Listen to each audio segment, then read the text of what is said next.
the usual routine. Can you see my slideshow? Yes, perfect. In the perfect mode, great. So this is me, Alesha Serada. I'm a PhD student at the University of Vaasa, Finland, and currently with financial support from the Nisse Foundation. I study crypto games, unfair games, exploitative games, games that are not games, all the bad stuff that no one loves. But today, we will talk about false consciousness in free-to-play games, and we will use the example of Clash of Clans. I must admit, I don't remember playing this game myself, although I played a clone of Clash of Clans for a while. So I will base my analysis on game reviews exclusively. And I am approaching them as a potential new player who just wants to know how fair the game is and whether you can actually play it for free. So you, the real gamers, the real players of Clash of Clans are very welcome to share your experience, especially if it contradicts my own assumptions. So, in the forthcoming paper or chapter, I will evaluate the main argument of the freemium monetization model, as opposed to one-time purchase and the subscription model. And this argument is usually presented as follows. One can play a free-to-play game for free if they cannot afford to pay. Indeed, it is not just possible, it is in fact prevalent, and most players never pay in free-to-play games. This is a rational part of a larger business plan in the so-called freemium economic model. So for a very explanation of it, like in the business studies, we might turn to a quite well-known market analyst and business consultant, Eric Seufert, who used to work in such big names as Vuga and Rovio, and he gave a lot of talks and he shared a lot of postmortems. So just you can always find something from him to learn how it works. So, and based on his experience, he would suggest that only 5% or less of freemium products users can be expected to generate revenue through direct purchases. And this is the benchmark.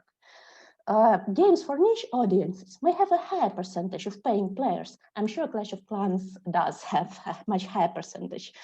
And they may also pay a little bit more if it's niche, if it caters to their interest, but this is a different story.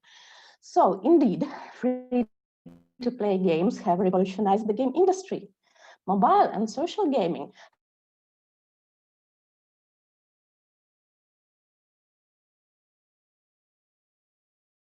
so first world countries and from not so wealthy families. And in this sense, free-to-play games have already demonstrated a democratizing potential on the global market. Maybe. However, of course, there are ethical concerns. And although there's a long discussion and a lot of literature, I would like to refer to a game designer and philosopher Chris Bateman and his cyborg ethics. In his book, The Virtuous Cyborg, he criticizes manipulative techniques of free-to-play games as lacking cyber virtue. They're not evil by themselves. Some parts of free-to-play games are still intentionally designed in a deceptive or simply annoying way, which is also a lack of virtue, the virtue of cyber tact. So Bateman's analysis is an example of post-human approach. It includes artificial agents on par with humans, although humans, of course, have the most important role in a hybrid cyborg world. There are also purely human-centered approaches to ethics of free-to-play games.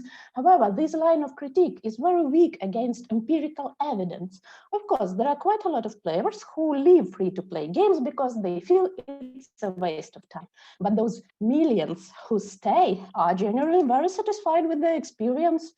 Almost all long-time players of free-to-play games know their economies, know their tricks, and it's in their players' interest, after all, to play and not pay. So players normally keep track of how much money they spend, and especially if they spend a lot. And if they pay, they don't regret it. It may be the time of their life, actually. And this has also been confirmed by the existing marketing and academic studies. We had actually a poster yesterday from Lukas Prader, who said that players really love what they get when they buy the golden pass in Clash of Clans. I totally believe that. But we will be mostly talking about the people who don't pay. And to better understand the mentality of players, let's look at the latest reviews on the Google Play page of Clash of Clans. Of course, some of the reviews may be incentivized, but I believe that Supercell does not do it. I actually worked in a fake review business for a couple of weeks, several times. So I know Supercell doesn't do that, believe me, or I can explain later. However, let us assume that some, and probably quite a lot, of people who leave positive reviews genuinely believe that it is possible to play Clash of Clans for free. Personally, I hear this message all the time when I talk to a dedicated player of a free-to-play game. And after all, remember that it's a fact around 95% do not pay. However, when you talk to these people, you will notice that these players take their pride in achieving their goals in a game without paying. Still, the deeper you go into the reviews, the weirder the things get. You start realizing, and you probably have realized that years ago, if you were actually playing, that non-paying players are always several steps behind the paying players, and not just because of the exhausting dark patterns. Clash of Clans is highly competitive, so it becomes a great deal, especially for the players who just started playing. And you need to spend literally years in the game to achieve the level of comfort and familiarity that makes the game really enjoyable. And it would take twice more time if you don't pay. That would not be even the worst thing. The worst thing is that the developers seem to play against you in this uphill battle. However, players are reluctant to accept how much the game is skewed towards the paying players. It is almost as if the game was not actually free. So for the game to go on, preferably forever, everybody develops some form of false consciousness. And by everyone, I also mean paying players, game publishers, and marketers. As a former game marketing specialist, I can assure you, you cannot really sell stuff to people if you don't believe it's valuable yourself, at least for a moment. In the end, everyone is satisfied. Players pay, and publishers invest their accumulating profits into more advertising with the same somehow not quite correct message. And this is how the industry of free-to-play games reproduces itself. Notably, non-paying players tend to see playing and not paying as a virtue. It is a game of skill for them. If you are a smart, virtuous, and skillful player, you will achieve everything you want by hard work, patience, and strategic thinking, as you can see from the reviews. And I know, we can do the usual capitalist critic dance on these words, but not now. Also, look at the last review. The player actually complains that the game is too easy because other players have to pay less to achieve the same level as him.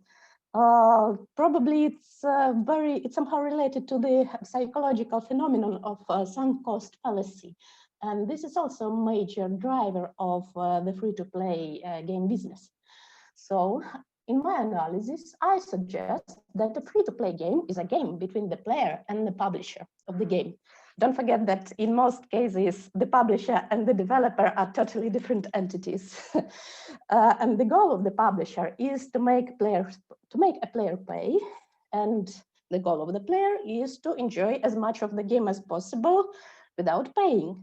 Both sides are seeking a weakness in the other's defense. The player wants more in-game resources and the publisher wants more real-world resources.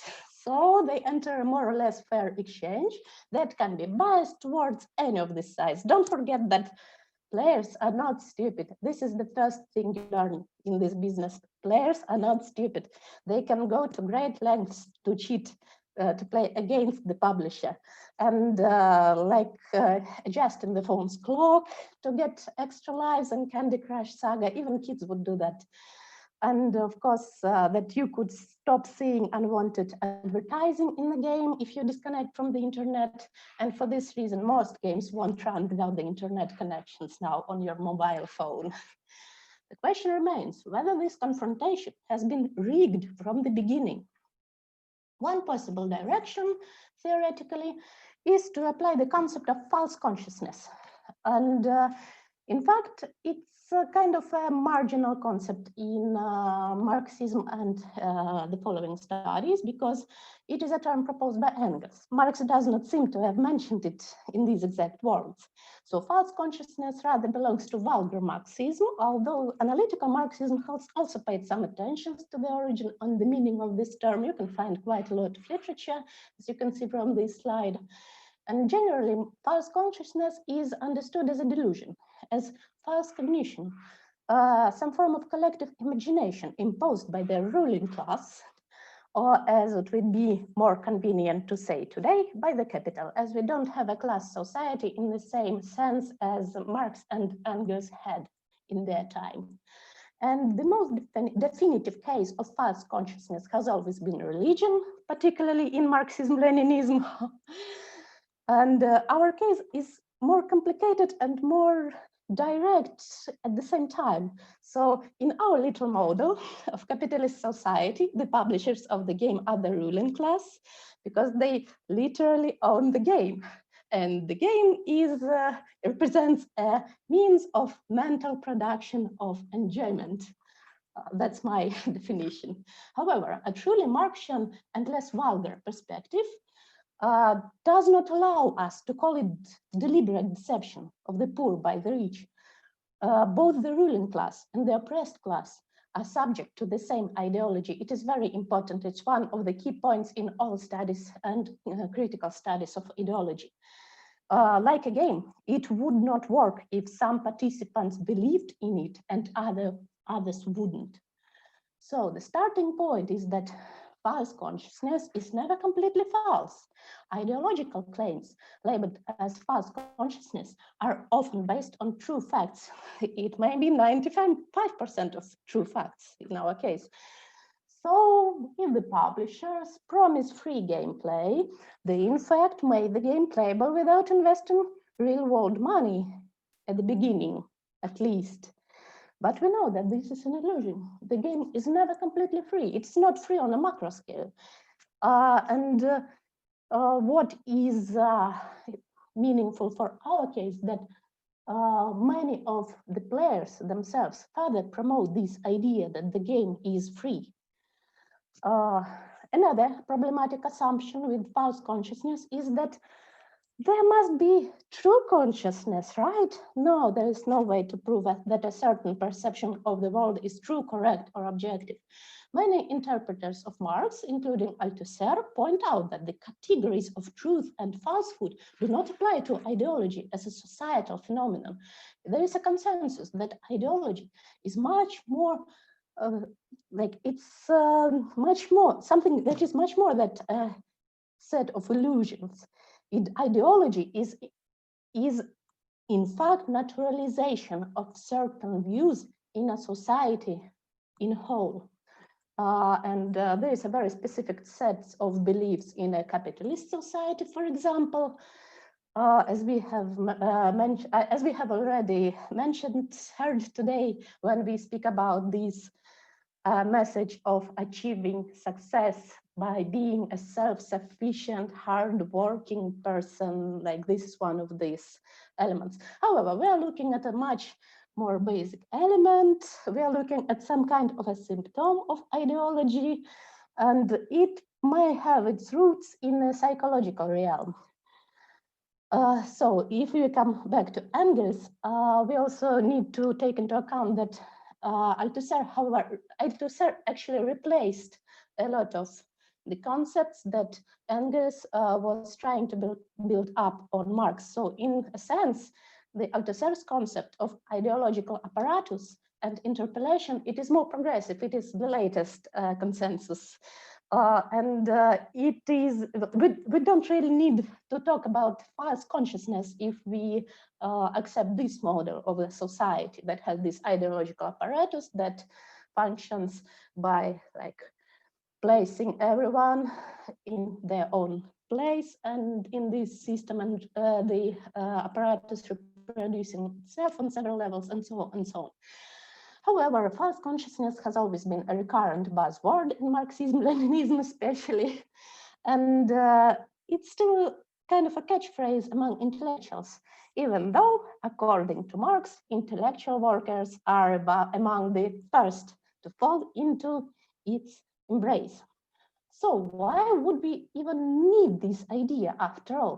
I suggest that we can still use it when we place ourselves on the level of a single individual, especially when we do empirical observations. You can't really do empirical studies when are armed with Marxism. It doesn't work that straightforward because you're already a part of the same ideology, you want it or not.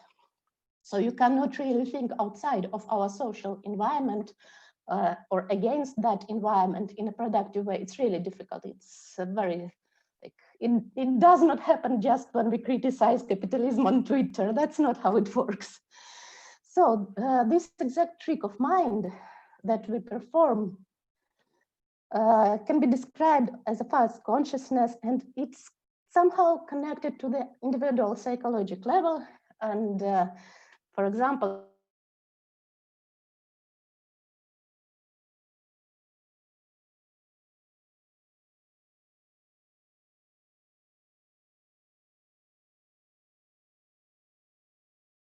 compare what we know made by Engels.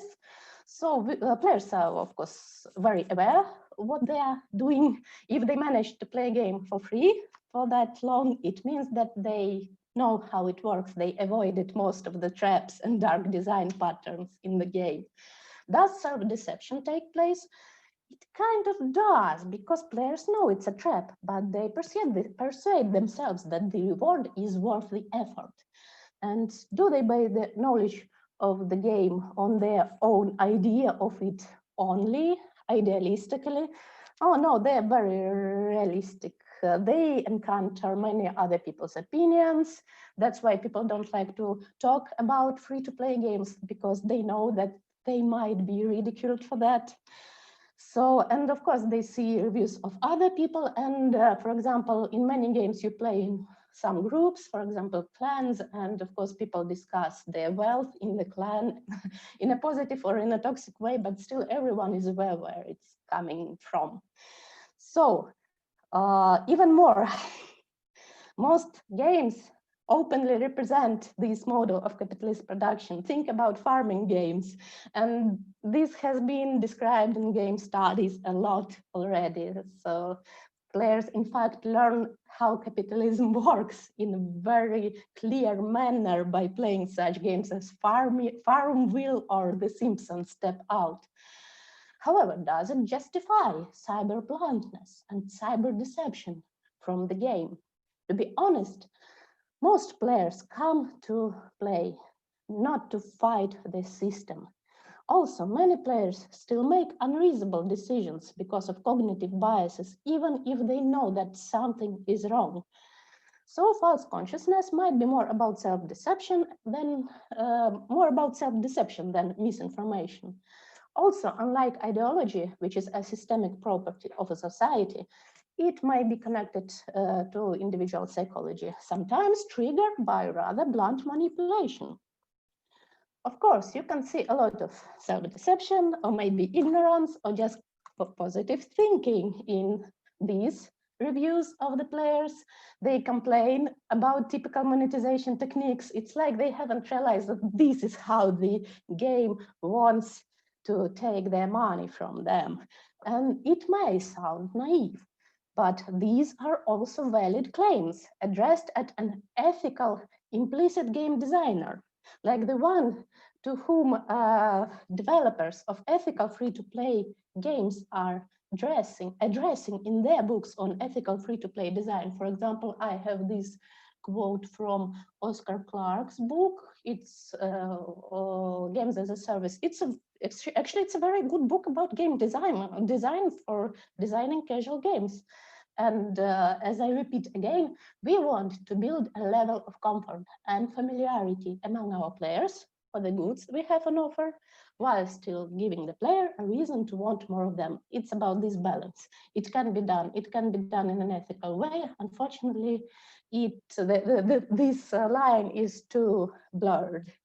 And of course, there are critical reviews. There are not so many of them. Players are aware, but if they don't like the game, they are not present in the game. They left. They are doing something better with their lives right now, so they don't leave a review. What I see as more interesting here is this snowballing effect of these reviews reproducing a particular style of writing. They are positive, but they are not happy. This narrative of partial truth and probably a bit of self-deception, this is what strikes me as false consciousness.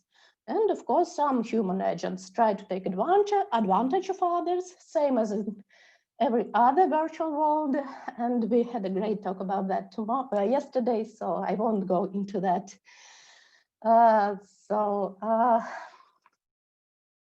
So if we talk about paying players, they are reasonably satisfied with the game. You don't see a complaint that a purchase was not worth it. You see a lot of complaints from the players who paid and never received their purchase. But what about the non-paying players? To access the same, or at least comparable game experience as paying players, they have to return their debt to the game and to the game publishers. And they return it with laborious play. Now I have to deviate a little bit from Clash of Clans because it does it I suggest it does this trick a little differently, but in general, in other free-to-play games, players invest their time, they invest their engagement, they contributed to marketing campaigns, spread the news, watch on demand, and sometimes even forced advertising, usually of other similar games.